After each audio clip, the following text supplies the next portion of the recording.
Number 9. Jodi Ann Harvey. Law enforcement in Vero Beach, Florida, initiated a traffic stop with a vehicle driven by 60-year-old local woman Jodi Ann Harvey in December of 2021. A chase ensued during which Harvey drove through the gate of the Grand Harbor Golf Course and onto the green. Officers proceeded to apply a pursuit intervention technique, commonly abbreviated as PIT, which involves forcing a fleeing car to turn sideways and thus be brought to a halt. The chase, resulted in Harvey's SUV and 2 police cruisers sustaining damage, was captured on dashcam video. Once the suspect's vehicle was spun into submission, Harvey emerged and was immediately ordered to hold her hands up and get down on her knees. The woman briefly tried to check what appeared to be her cell phone, but an officer promptly and forcefully pushed her head down. Before restraining her with the help of a partner, Harvey was booked into the Indian River County Jail without bail on charges that included DUI, 2 felony counts of criminal mischief, and aggravated flee and elude. Number 8. Nehemiah Harden. 19-year-old Florida rapper Nehemiah Harden, who performed as Spot'em Gotham, was approached by the authorities at the Marine Stadium Basin in Miami while he was riding a jet ski in late June of 2022. Harden had been operating the watercraft recklessly while in a restricted speed zone and performing S-turns close to anchored boats. The rapper refused to yield to the traffic stop, accelerated his orange-black Cedo, and began swerving through circulating boats while getting dangerously close to swimmers and docked vessels. An officer tried to get his attention by using lights and sirens, but Harden kept riding away. Additional support from law enforcement eventually led to the rapper's arrest, with the resulting report stating that he displayed a willful and wanton disregard for the safety of others. His charges included eluding law enforcement and reckless operation of a boat. Number 7. Lori Lindley. On February the 28th of 2022, Oklahoma police tried to bring in Lori Lindley, who had multiple outstanding warrants for drug and weapons charges, among others. At around 2:25 p.m., Broken Arrow law enforcement attempted to serve the warrants during a traffic stop on State Highway 51. Lindley, however, disobeyed the police's commands, put her car in reverse, and then rammed an undercover officer's vehicle as she proceeded to drive away. The resulting chase led law enforcement throughout Tulsa and the Tulsa International Airport, resulting in the fleeing suspect hitting 2 more unmarked police cars, which were stopped. Lindley swerved at an officer and narrowly avoided them as they tried to bring her to a halt with stop sticks. The pursuit ended with the woman crashing into a parked car near Memorial and Highway 64 and then being taken into custody. The police found drugs and cash in her vehicle, which only added further charges to her existing offenses. Number 6. Alicia Irwin Dubrow. Police officers in Moraine, Ohio were in pursuit of a stolen Jeep on September the 11th of 2018. The woman behind the wheel, later identified as 19-year-old Alicia Irwin Dubrow, refused to stop and led them on a high-speed chase. Chaos ensued on Ohio 74 as other drivers scrambled to get out of the suspect's way. In doing so, one vehicle collided with that of 57-year-old Lebanon realtor Mary Tolby. The strike spun her car into the path of a pursuing police cruiser, which violently crashed into it. The woman was left in critical condition and passed away from her extensive injuries at a local hospital. Following her eventual arrest and during her consequent trial, Irwin Dubrow pleaded guilty to involuntary manslaughter, failure to comply with an order or signal or a police officer, and grand theft of a motor vehicle. In February of 2019, she was sentenced to 11 years on the first charge and to 18 months on each of the other 2, with her sentences to run consecutively. The young woman's defense appealed the decision, describing the punishment as cruel and unusual, but it ultimately remained unchanged. Number 5.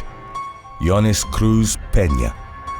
On May the 27th of 2018, Yonis Cruz Peña crashed his 2008 Kawasaki motorcycle into a retaining wall on the Rickenbacker Causeway in Miami and was sent flying from an overpass. The 29-year-old died, but his wife, who'd been riding on the back of the bike, survived the harrowing crash. She was taken to the intensive care unit at Jackson Memorial Hospital's Ryder Trauma Center after having suffered fractures to her femur and pelvis, in addition to multiple abrasions. The woman, named as Yaelin Gonzalez, and other motorcyclists riding with Pena on the day claimed that law enforcement had been chasing the man and cornered him into the wall, thus leading to the fatal crash. A spokesperson for the Miami Police Department initially claimed to have had no knowledge of the pursuit, blaming Pena's high speed for the crash, while the police union blatantly accused the witnesses of lying. Miami's Civilian Investigative Panel, or CIP, a board of local residents who examine complaints against law enforcement, found several discrepancies between the official police report and the circumstances surrounding the accident. They included the fact that local authorities had been conducting a traffic enforcement operation in the area, and a potentially damning video published by Miami New Times on June the 4th of 2018. It showed an officer seemingly chasing a motorcyclist, who witnesses claim was Pena, at an alleged speed of 100 miles per hour on the causeway. CIP investigators ultimately claimed that they were unable to authenticate the clip. Nevertheless, according to the suspicions surrounding the incident, was the fact that the GoPro camera Pena had worn on his helmet had only started recording after the crash. There was also misrepresentation and erroneous translations of Gonzalez's statements to the police on the day. Rumors of a cover-up began to take shape.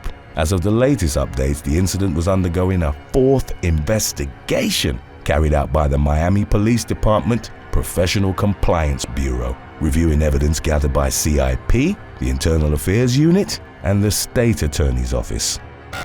Number 4. Frank Trey Shepard.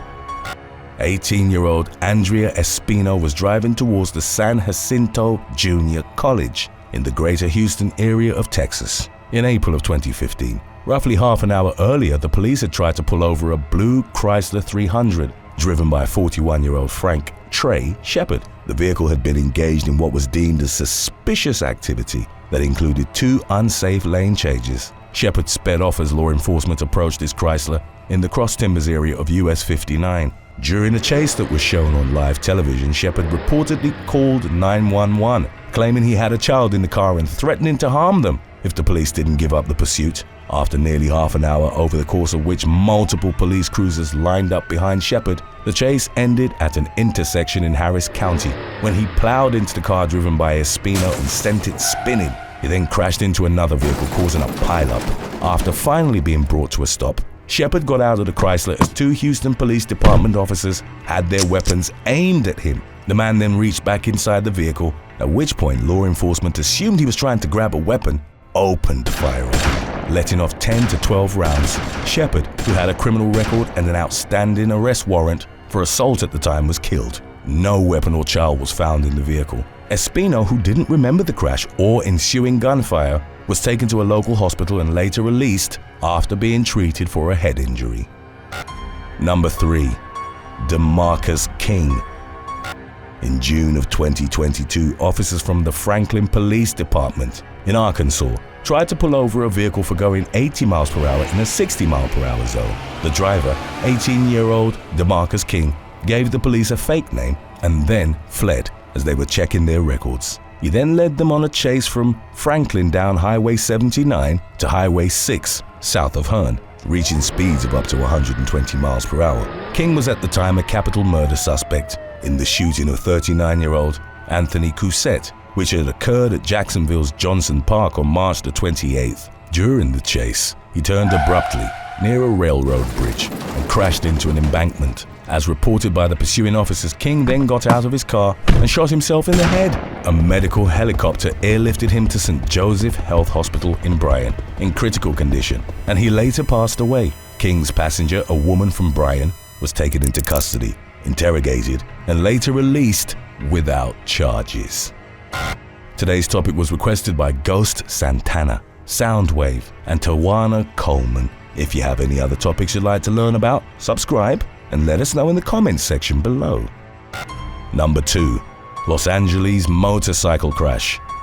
In January of 2022, a horrific motorcycle crash in Los Angeles was inadvertently broadcast on live television. The motorcycle had been reported as stolen, and the LAPD approached the rider, 30-year-old Ruben Contreras Jr., prompting him to flee. The man was tracked by helicopters as he sped towards Roscoe Boulevard in West Hills. Contreras was recorded at over 130 miles per hour as he whizzed past other motorists during his flight from justice, which was aired by a local CBS station. At around 1 p.m., while Contreras was trying to make a left turn, he crashed head-on with a vehicle and was launched high into the air. The news anchor covering the incident exclaimed, "Oh my gosh," and was shown clasping her hands to her mouth. During the subsequent video transition, Contreras died at the scene from blunt force trauma, while 2 people in the car that he'd struck were treated for unspecified injuries. Number 1. Jayland Walker. An officer from the New Franklin Police Department in Ohio attempted to pull over 25-year-old Jayland Walker for a broken tail light and license plate bulb. At around 2:30 a.m. on June the 26th of 2022, Walker failed to stop and drove through the city streets at a reported 50 miles per hour before crossing into Akron. The following day at approximately 12:30 a.m., Akron law enforcement tried stopping Walker for an unspecified traffic violation, but the man disregarded their orders and the chase commenced. It began on the highway and then continued through city streets, with pursuing officers later reporting that gunfire had erupted from the vehicle less than a minute into the chase. While the car was still moving, Walker, who at the time was reportedly wearing a ski mask, got out through the passenger side and fled towards a parking lot. Law enforcement chased him on foot for about 10 seconds, during which they allegedly tried using a taser on him, but it proved ineffective. The police would subsequently report that the suspect then appeared to turn towards them, reaching for his waistband and assuming a firing position. 8 officers shot an estimated 90 rounds at Walker. When paramedics arrived at the scene, they found him with his hands cuffed behind his back and having sustained at least 60 wounds. Walker was pronounced dead at the scene, but no gun was found on him, and the Summit County Medical Examiner's Office ruled his death a homicide. In the investigation that followed, the police reportedly found a handgun and a loaded magazine in the driver's seat of Walker's car. A bullet casing was recovered from the area in which the officers had claimed he'd fired at them. All law enforcement members involved in the shooting were placed on administrative leave, pending a probe by the Ohio Bureau of Criminal Investigation. On July the 3rd, the body cam footage from the shooting was released during a press conference, but it only reportedly showed the moment when the police opened fire and not the aftermath. Protests were held in the days that followed the incident, sparked by accusations of racial injustice. Akron's mayor canceled July 4th celebrations and issued a curfew for downtown Akron in response to property destruction and violence during protests. Thanks for watching. Would you rather be chased by Usain Bolt with a knife or Jeffrey Dahmer with a fork? Let us know in the comments section below.